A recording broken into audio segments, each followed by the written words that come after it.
여러분, 우리는 어떤 기초 위에 서 있습니까?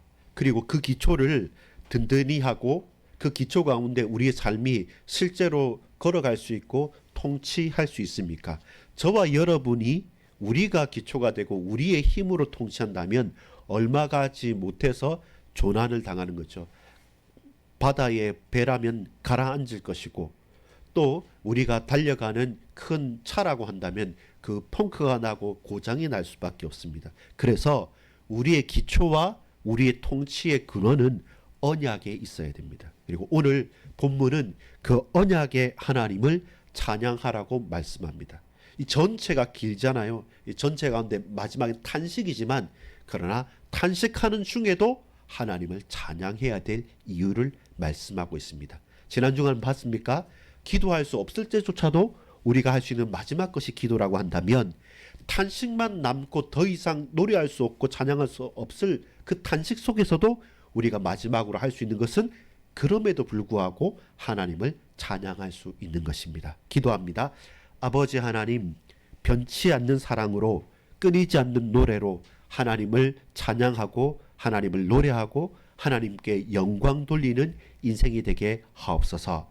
우리 인생의 우리의 걸음이 비록 어둠 가운데 있고 비록 깜깜한 밤 가운데 있다 할지라도 그 밤에도 찬양하기를 그치지 않고 그 어둠 속에서도 기도하기를 그치지 않는 하나님의 백성으로 하나님의 사랑하는 하나님을 사모하는 하나님의 귀한 자녀들로 쓰임받게 또한 세워지게 하옵소서. 언약의 하나님 영원토록 다윗에게 그리고 예수 그리스도를 통해서 이루실 하나님의 큰 뜻이 성취되어지는 이 밤이 되길 원합니다. 이 몸된 교회가 되길 원합니다. 우리의 자손들 후대들이 되어지기를 소망합니다. 연약하고 힘없는 이 영혼이 그러나 그럼에도 불구하고 탄식 가운데 오로지 주님만 바라고 찬양하오니 주여 우리의 기도를 우리의 찬양을 붙들어 주시옵소서. 구주 예수 그리스도의 이름으로 간절히 기도 올리옵나이다. 아멘. 여러분, 오늘 우리가 함께 나눌 시편 89편의 말씀은 전체가 깁니다. 그 가운데서 보면 크게는 찬양으로 시작해서 현실적인 절망이 있습니다. 찬양으로 시작해서 현실적인 절망 가운데서 다시 어떻게 하냐면 탄식을 합니다. 하나님을 찬양을 했는데 내 현실이 너무나도 암울해요. 그리고 그 토대가 무너져 버렸어요. 그리고 도저히 이것은 누구도 해결할 수 없을 거라는 것이 내게 엄습해 올 때 우리가 맨 끝에 뭐합니까? 탄식하는 거죠. 그렇게 탄식으로 끝납니다. 지난주도 그렇고 이번주도 그렇고 그 시편 88편이나 89편 보면 길이도 길고 그 끝에 와서 모든 것이 사실 쉽지 않은 거예요. 그래 탄식으로 끝나는 시편인데 근데 우리가 바라고 붙잡아야 될 것은 기도할 수 없을 때조차도 기도해야 되는 것, 기도할 수밖에 없는 것.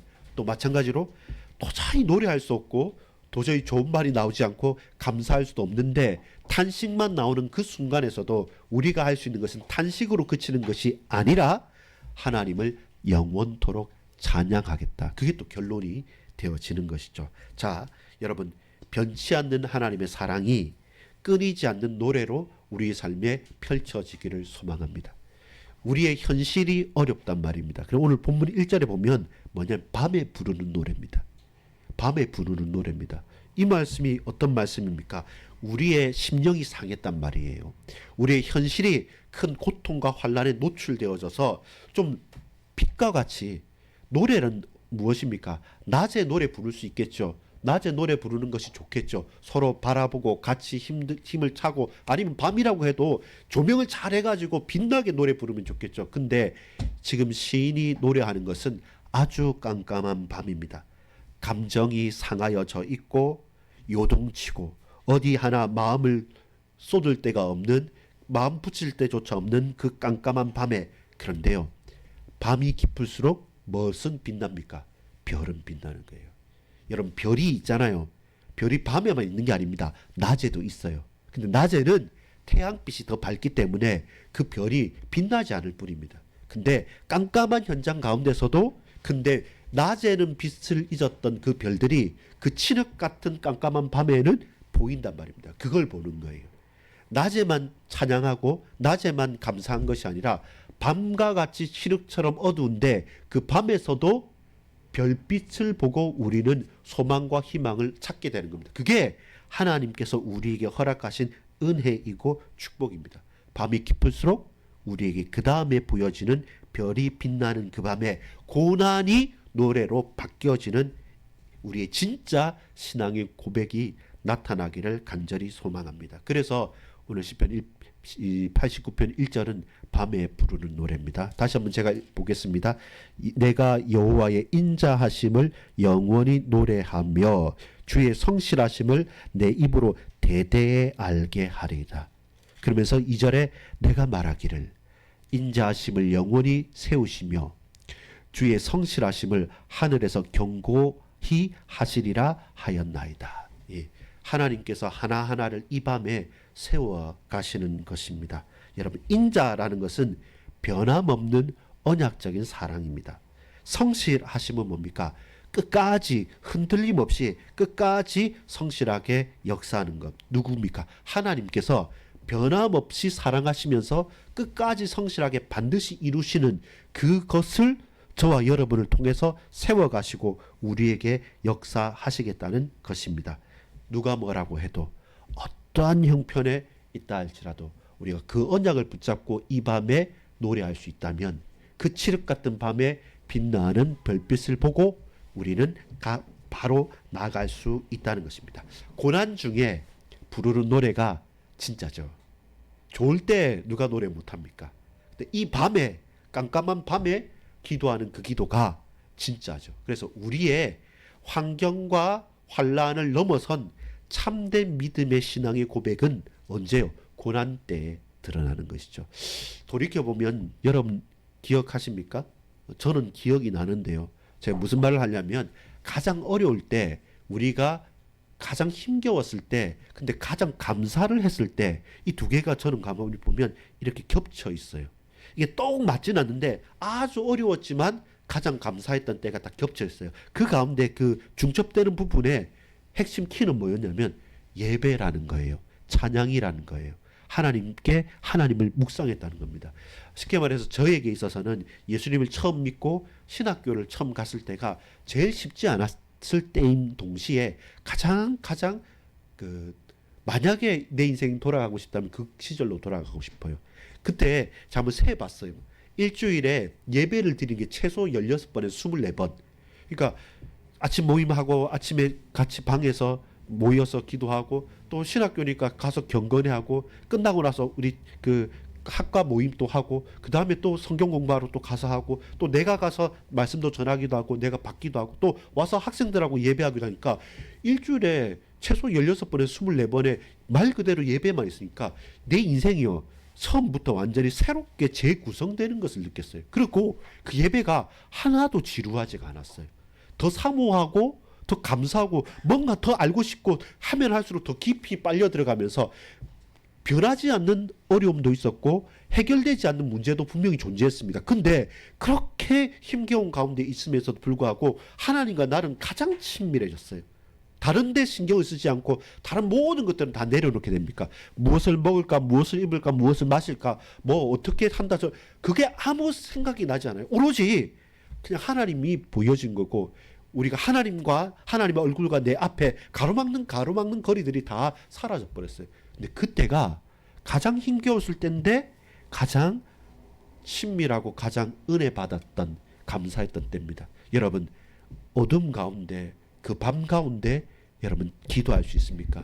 찬양할 수 있습니까? 그때 진정한 고백이 나오게 되는 겁니다. 오늘 시편 89편 기자는 그 부분에 대해서 말합니다.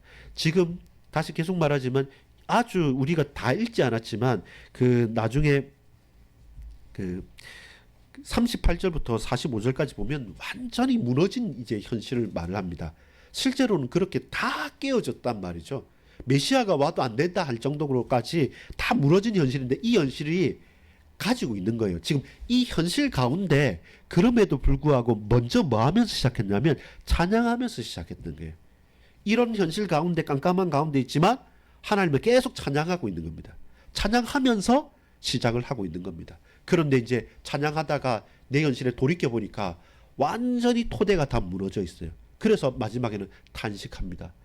그런데 여러분, 언제나 우리의 시작은, 언제나 우리의 걸음의 첫 걸음은 뭐냐면 전능하신 하나님을 고백하고 찬양하는 것으로 우리는 시작할 수 있다는 겁니다. 2절에서 4절이 바로 그와 같습니다. 무엇입니까? 인자와 성실로 하나님께서 저와 여러분을 어떻게 해요? 세우신다. 자, 2절에 보면 내가 말하기를 인자하심을 영원히 세우시며 주의 성실하심을 하늘에서 경고히 하시리라. 하나님의 인자하심이 세워지는 것이죠. 무엇입니까? 언약의 기초가 뭐냐는 겁니다. 하나님의 약속의 기초는 다른 보증에 있지 않습니다. 하나님의 다른 능력과 다른 것에 있지 않고 하나님의 인자하심과 성실하심에 보증하고 있는 겁니다. 그 어떤 사람들이, 그 어떤 왕이, 그 어떤 민족이라 할지라도 하나님을 대신해서 보증할 수 있는 사람이 있냐면 없어요. 언약의 기초는 하나님이십니다. 하나님의 인자하심에 우리는 기초해서 나아갑니다. 그래서 하나님께서 다윗에게 이스라엘 백성들에게 약속을 했어요. 그게 사무엘하 7장 12절에서 16절까지 보면 다윗에게 약속을 합니다. 너로, 너의 후손들로, 너의 위를 통해서 영원토록 하겠다. 그리고 그 뒤에 이로 말미암아 아브라함과 다윗으로 말미암아 나중에 메시아 그리스도께로 약속하겠다. 그렇게 든든히 세워져야 됩니다.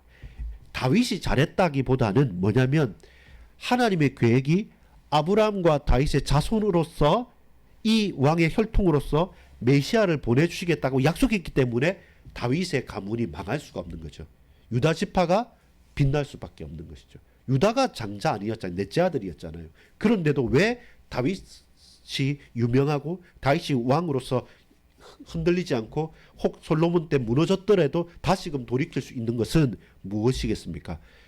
다윗과 그 자손들이 아니라 앞으로 그 흐름에서 오실 메시아 그리스도를 통해서 그분 때문에 이 가정과 가문이 유지가 되는 것이죠. 이것이 뭡니까? 언약의 기초인 것이죠. 하나님의 약속이 메시아 그리스도에게 있기 때문에 그 흐름과 그 언약을 붙잡은 자들이 무너지지 않는 겁니다. 거기에 우리의 토대가 있고 우리의 기초가 있는 것입니다. 결국 뭡니까? 다윗의 언약은 은혜의 언약입니다. 하나님의 막대한 은혜로 받을 자격이 없는 우리가 그 은혜로 말미암아 메시아 예수 그리스도를 통해서 구원받는 것, 하나님의 나라가 든든히 세워지는 것, 하나님께서 반드시 이 구원의 역사가 이루어질 때까지 끝까지 하나님을 저버리는 그 백성들을 돌이키시면서까지도 이 언약의 기초를 든든히 인자와 성실로 세워가셨다. 이것을 노래하고 있는 것입니다. 두 번째입니다. 그렇다면 이 언약의 기초 위에서, 이 은혜 언약의 기초 위에서 저와 여러분은 어떻게 살아가야 됩니까? 언약적인 통치를 받아야 하는 것입니다. 무슨 말입니까? 창조주 하나님께서 위엄과 거룩으로 지금도 다스리고 계신다는 것입니다. 어떻게 다스리고 계십니까? 전 우주를, 그냥 어떤 백성들을, 자기의 백성들을 잘 다스리고 좋은 거 주고 하는 그런 정도가 아니라, 우리는 비록 작은 것 같고 우리나라는 별거 아닌 것 같지만, 근데 우리나라와 우리를 다스리시고 통치하시는 분은 어떤 하나님입니까? 창조주 하나님이란 겁니다. 내가 부족한 것이지 나의 하나님은 창조주 하나님인 겁니다. 내가 지금 답답하지만 우리 하나님은 전능하신 하나님이란 겁니다. 그걸 알기 때문에 하나님의 통치가 있는 거죠. 이 언약은 하나님께서 반드시 다스리시고 통치하신다. 그래서 10절 아까 읽어보지 않습니까? 10절에 보면 주께서 라합을 죽임당한 자 같이 깨뜨리시고 주의 원수를 주의 능력의 팔로 흩으셨나이다.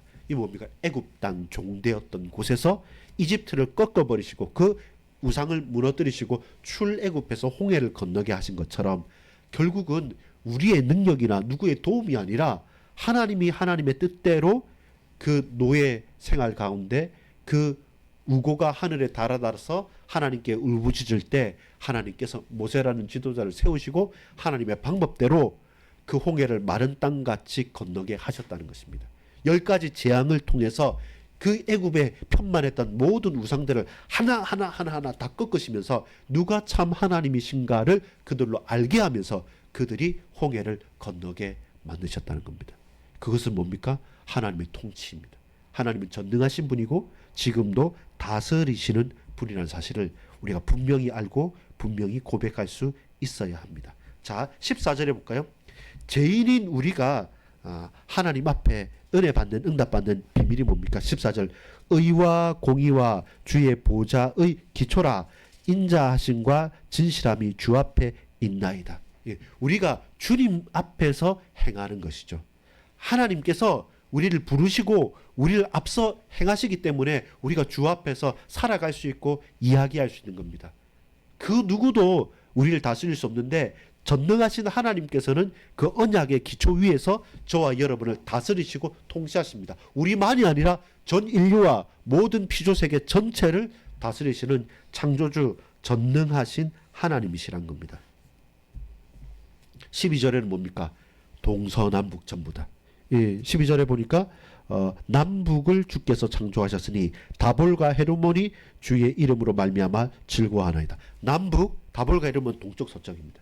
그래서 동서남북 전체를 하나님께서 다스리고 계시고 그렇게 우리를 당신 앞에 붙드시사 끝까지 놓치지 않는 겁니다. 그래서 우리는 뭐 할 수 있습니까?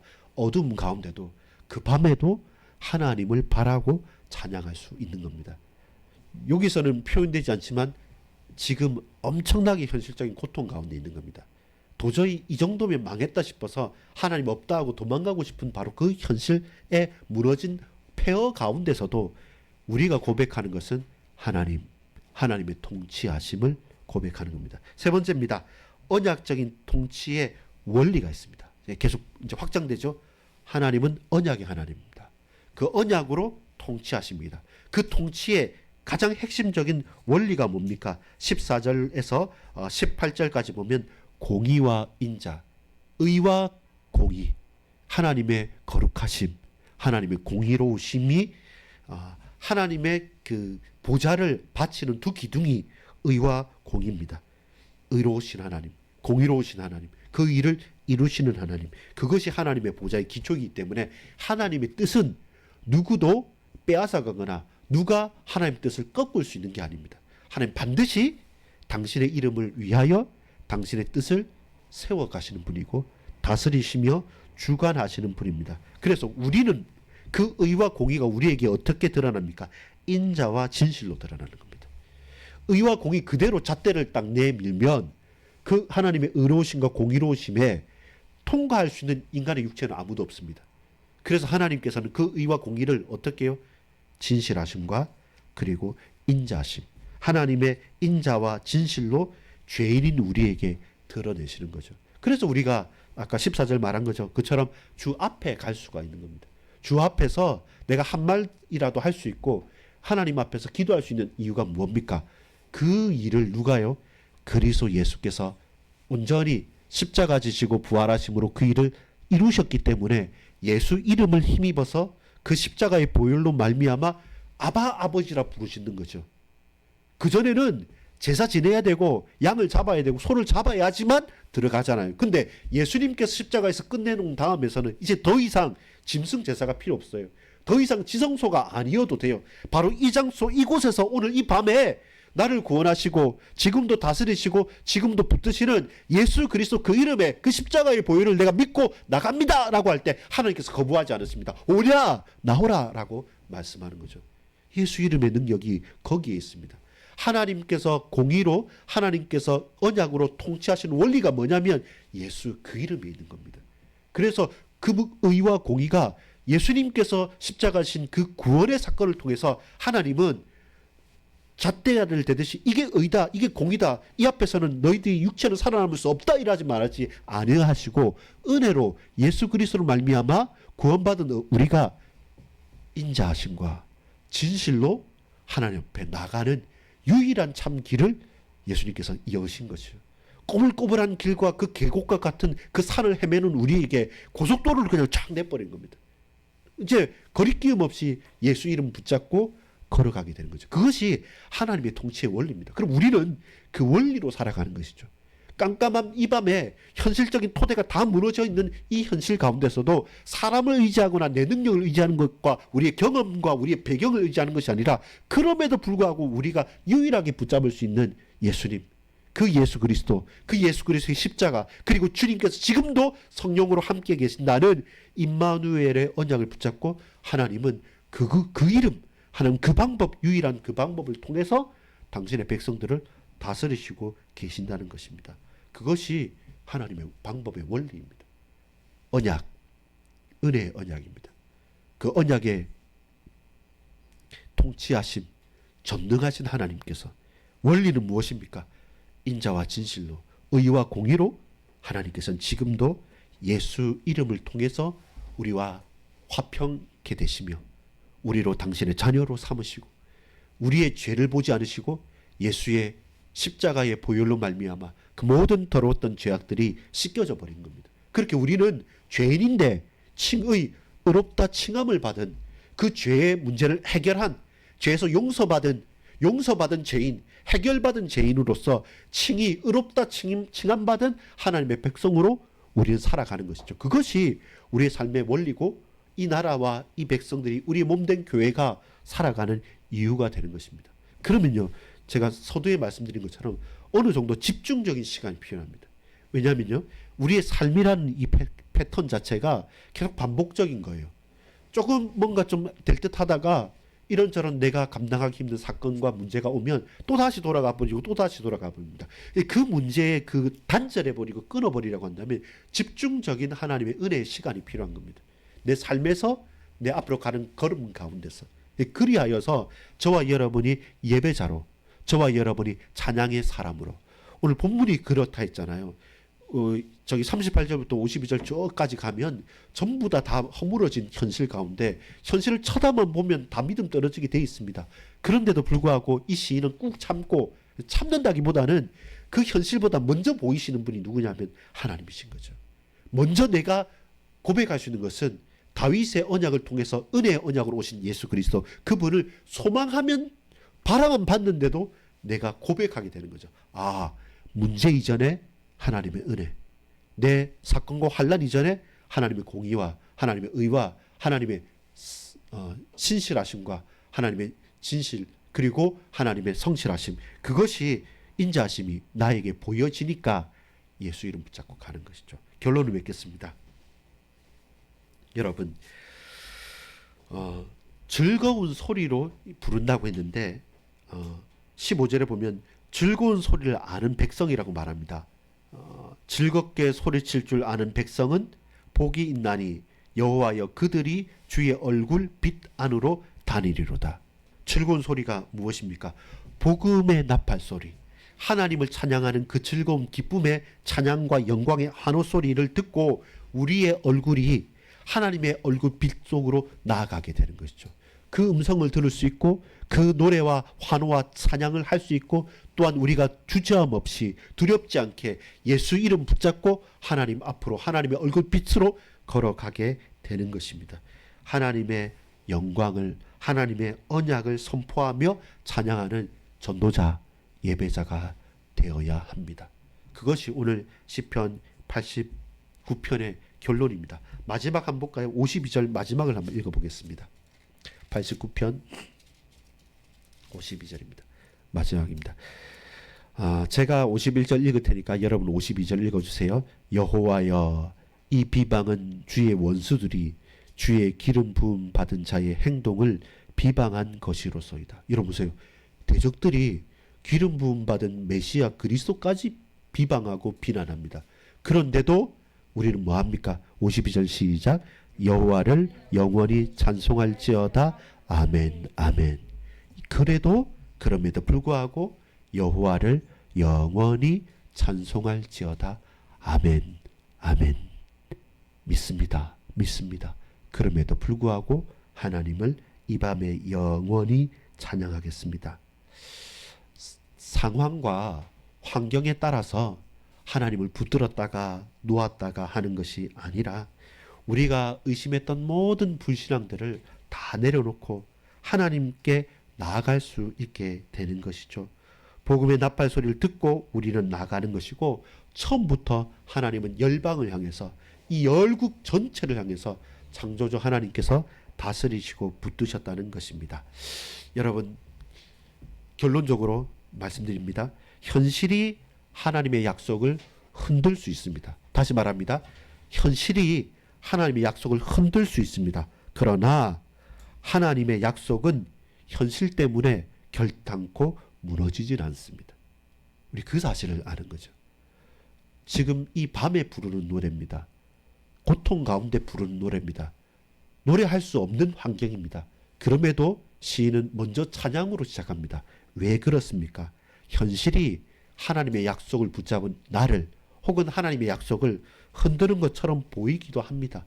그러나 혹 우리가 흔들렸다 손 칩시다. 그럼에도 불구하고 하나님의 약속은 현실 때문에 결단코 무너지지 않습니다.